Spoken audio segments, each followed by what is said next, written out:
Breaking update on the cough syrup racket investigation. ED widens probe across syndicates. In a major development in the ongoing multi-crore cough syrup racket case, the Enforcement Directorate or ED has moved to deepen its money laundering investigation involving illegal trade in codeine-based cough syrups.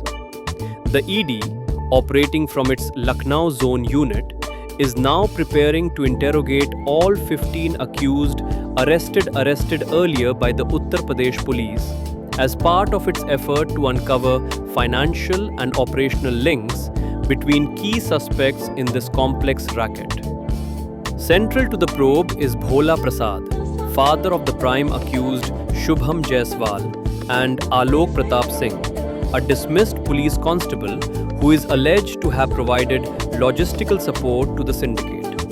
Both are currently in police custody, and the ED is seeking production warrants to begin custodial questioning under the Prevention of Money Laundering Act. The investigation follows a series of coordinated raids at multiple locations in recent days, where officials seized documents, digital evidence, and financial records linked to suspected shell firms and money laundering channels. According to officials, 189 firms allegedly controlled by Jaiswal and his father have been identified as possible conduits for laundering proceeds from the illegal couch syrup trade. These entities are now being examined to determine whether they conducted genuine business or merely served as vehicles for disguising illicit income.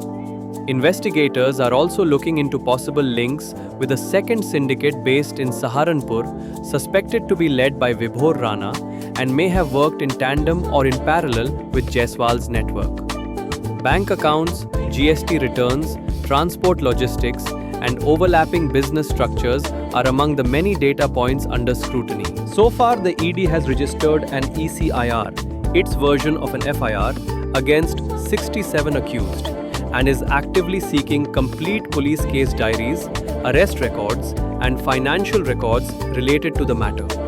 Analysts say this widening probe underscores the scale and sophistication of illegal codeine syrup distribution and the suspected misuse of shell entities to divert large sums of money through multiple channels.